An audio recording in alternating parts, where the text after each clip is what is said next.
안녕하십니까, 닥터 비트맨입니다. 네, 지금 월요일이 시작이 됐네요. 지금 월요일이 시작됐는데 코인 마켓캡에서 가격을 봤습니다. 네, 월요일이 시작됐는데 왜 이럴까요? 네, 전체적으로 지금 하락하는 모습을 볼 수가 있습니다.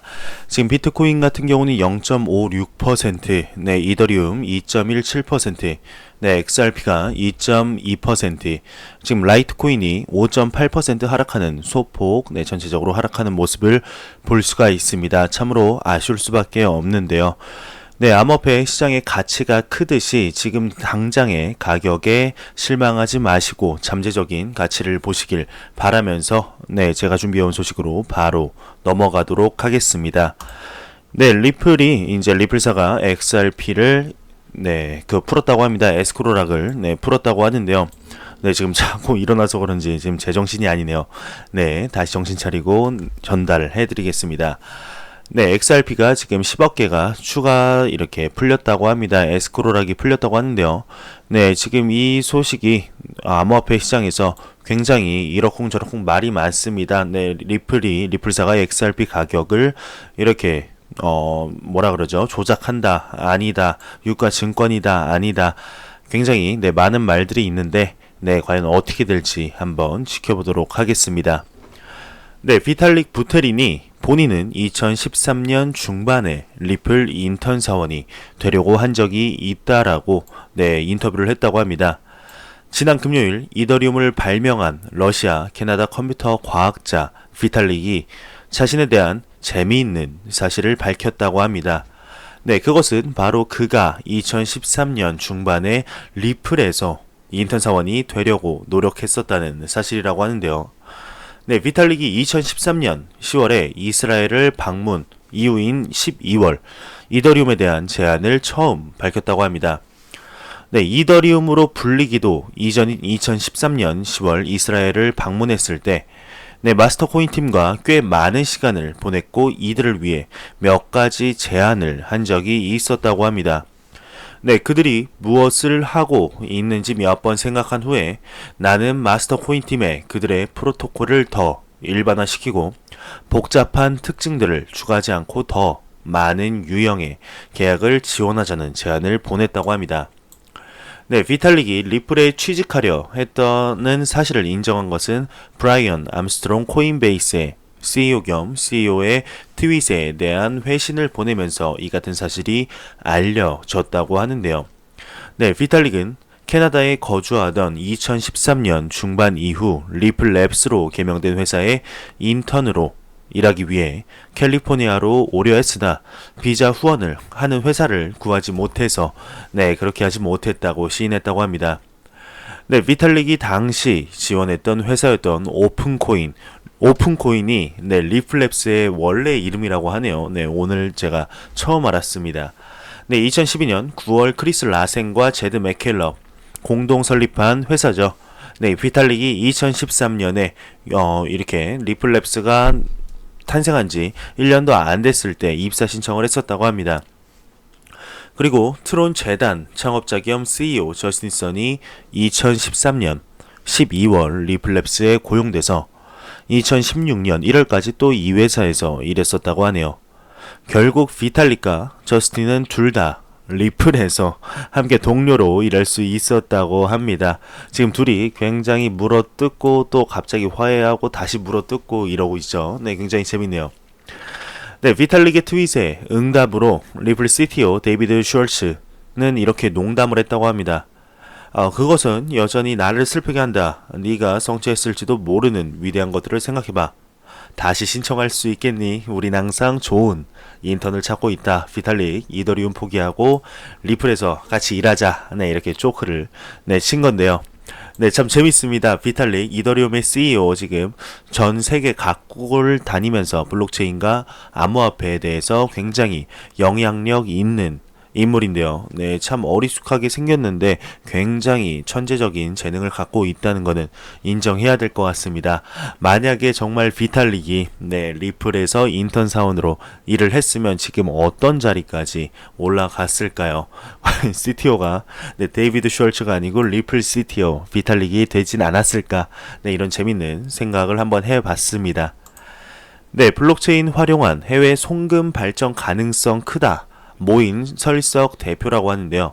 네, 이 모인 설석 대표가 네, 인터뷰에서 리플과 본인도 이제 파트너라고 이렇게 언급을 했다고 합니다. 네, 한번 알아보도록 하겠습니다. 네, 해외 송금 서비스 업체 모인의 서일석 대표를 만났다고 합니다. 이 모인은 좀 더 빠르고 저렴하게 해외로 돈을 보낼 수 있는 온라인 해외 송금 서비스를 제공하고 있다고 하는데요. 네, 모인은 지난 1월 17일 정보통신기술 부문에 규제 샌드박스를 신청했었다고 합니다. 모인은 암호화폐를 매개로 한 블록체인 기술 기반 해외 송금을 허용하고 3만 달러 수준으로 해외 송금액 제한을 풀어줄 것을 요구한 상태라고 합니다. 네, 그럼 더 알아보도록 하겠습니다. 네, 유학 때 직접 경험했던 걸 기반으로 창업을 하셨다고 들었어요. 라는 이제 인터뷰에 사실 제가 유학을 다녀온 지는 10년이 지났다. 유학을 떠나기 전 시티은행을 찾아가서 계좌를 열었는데 시티은행으로 주로 송금을 한다는 정보를 들었기 때문이라고 합니다. 유학을 했던 미국 피츠버그 지역은 미국에서 15번째로 큰 도시라고 합니다. 그럼에도 시티은행 자체를 찾을 수가 없었다고 하네요. 그래서 결국 다른 은행을 이용했다고 합니다. 네, 본인이 소비자로서 별로 좋지 않았고 불편했다고 하는데요. 서류 쓰는 것도 복잡한 데다 느리기도 했고 문제가 있다는 것은 알았지만 당장 해결해야겠다는 생각은 하지 못했다고 합니다. 요즘 10년이 지난 노트북이나 스마트폰은 쓰지 않는다며 IT에서 10년이면 트렌드가 엄청나게 변하는 시간이라고 또 언급하고 있네요. 네, 송금은 10년 전이나 10년 후나 그대로인 것들을 이제 후배들을 보고 알았다면서 시장 규모가 크고 사용자의 니즈가 분명함에도 불구하고 그에 맞는 발전이 없다는 것이 의아했다고 합니다. 그래서 송금을 아이템으로 네, 사업으로 송금 아이템을 이제 사업으로 시작을 하게 됐다고 합니다. 예, 블록체인 규제 샌드박스에 대한 의견은 아직 정보를 설득 중인 단계라고 들었다라는 인터뷰에 지금은 블록체인 기술을 이용하지 않고 서비스를 제공하고 있다면서 블록체인을 썼을 때의 효용은 더 클 것이라고 언급했다고 합니다. 오래전부터 블록체인을 사용하는 걸 추진해왔고 나라별로 발전상이 다르다면서 우리가 하려는 사업을 기준으로 어떤 나라는 이미 샌드박스에 들어가서 테스트를 하고 있다며 리더십이 다른 나라에 넘어가고 있다는 거 이게 너무 아쉽다고 얘기를 하고 있습니다. 네, 그러면서 이제 블록체인을 쓰지 않는 이유는 뭔가요? 네, 뭘까요? 라는 인터뷰에서 암호화폐를 매개로 한 방식은 불법으로 규제되어 있다며 샌드박스에서 하려는 부분도 그 부분이라고 얘기를 계속해서 하고 있습니다. 사실 명확하게 불법이라고 규정되어 있지는 않다만 다만 쓰여있지 않은 건 다 불법으로 규정되는 법 체계라 정부 당국에서 불법이라고 언제든 얘기할 수 있는 부분이라고 하네요. 네, 해외 송금 사업의 가장 큰 이제 경쟁자는 은행이라며 길거리에 나가면 보이는 하나은행, 우리은행 등 시중은행을 얘기한다고 합니다. 지금은 해외 송금이라는 산업 자체를 은행들만 독식하고 있지만 문호가 열린 것 자체가 1년 반 정도밖에 되지 않았다며 신생 사업이라며 경쟁자는 압도적으로 은행이라고 하네요.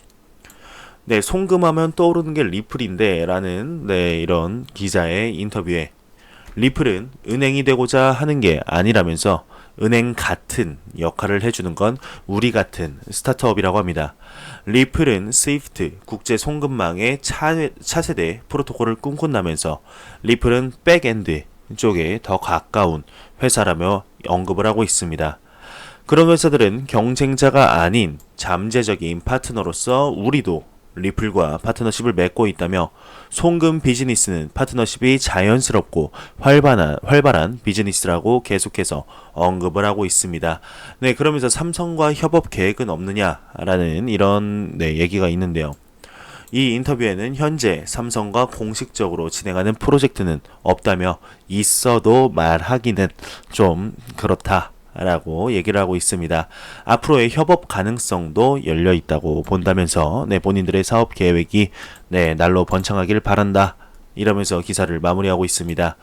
네, 리플, 모인, 네, 대단합니다. 한국의 기업 중에서 이런, 네, 제가 알지 못하는 기업이 리플과 이미 파트너십을 맺고 있다는 것 자체가 굉장히 대단합니다.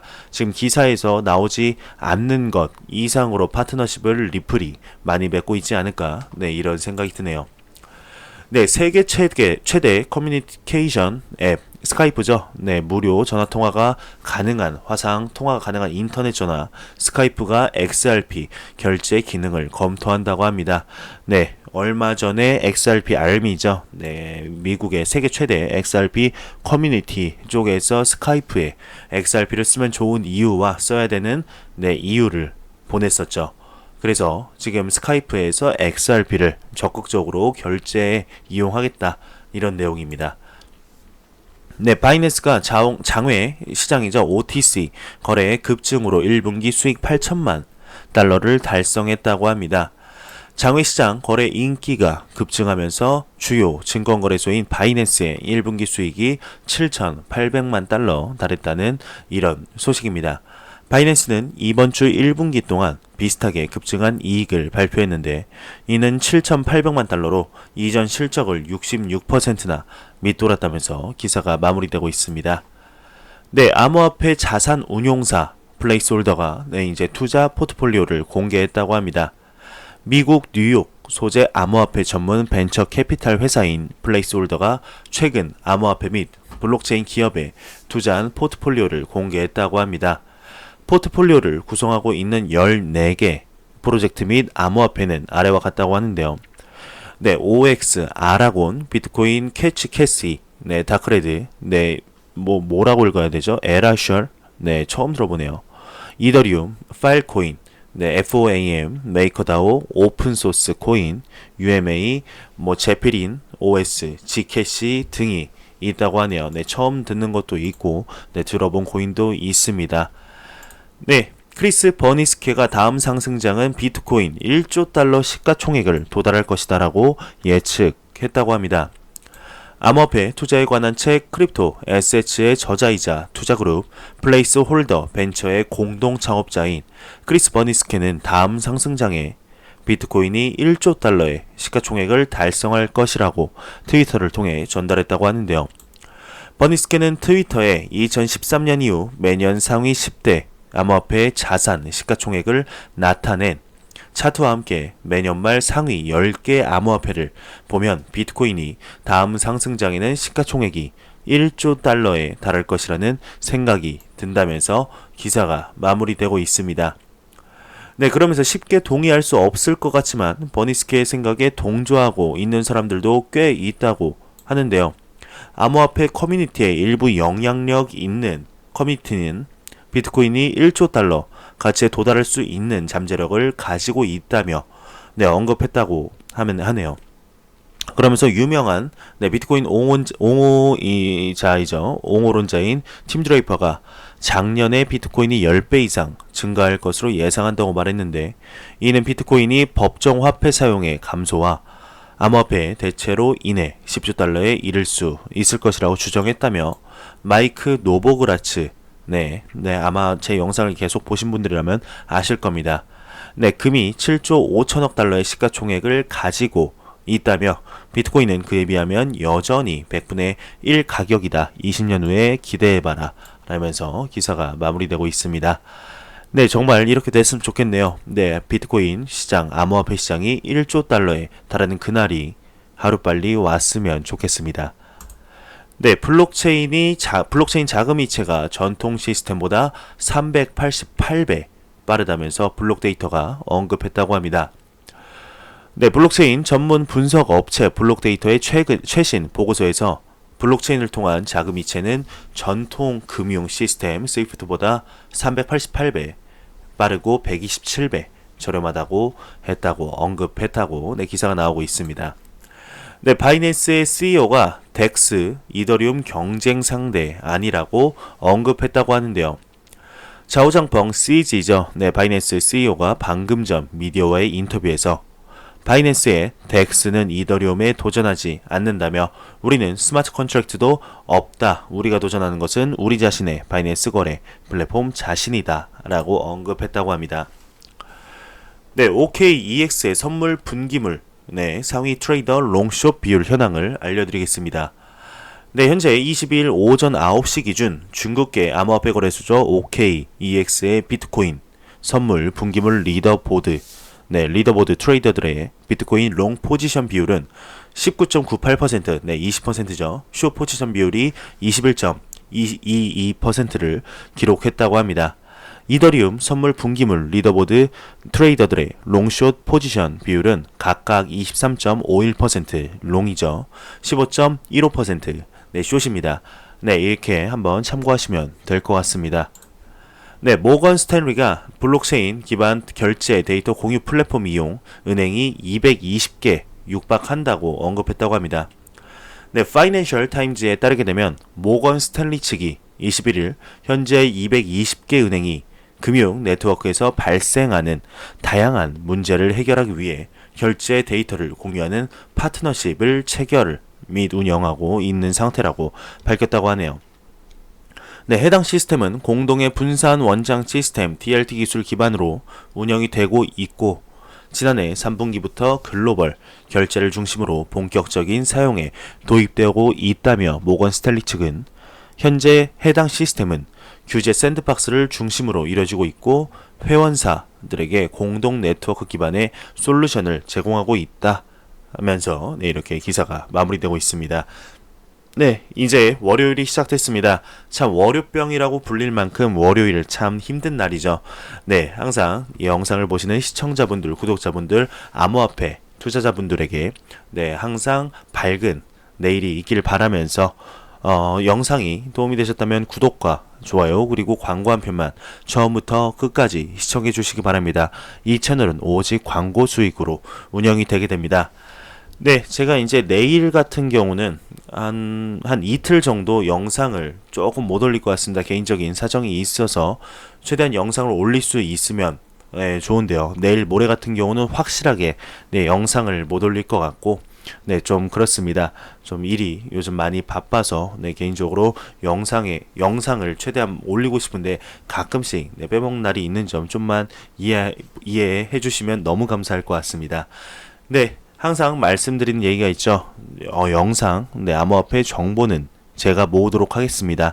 여러분들은 라디오 듣는다는 생각으로 편안하게 들어주시길 바라면서 저는 다음 영상으로 찾아뵙도록 하겠습니다. 영상 시청해주시는 시청자분들, 구독자분들 항상 감사합니다. 저는 다음 영상으로 찾아뵙도록 하겠습니다. 지금까지 닥터 비트민이었습니다. 감사합니다.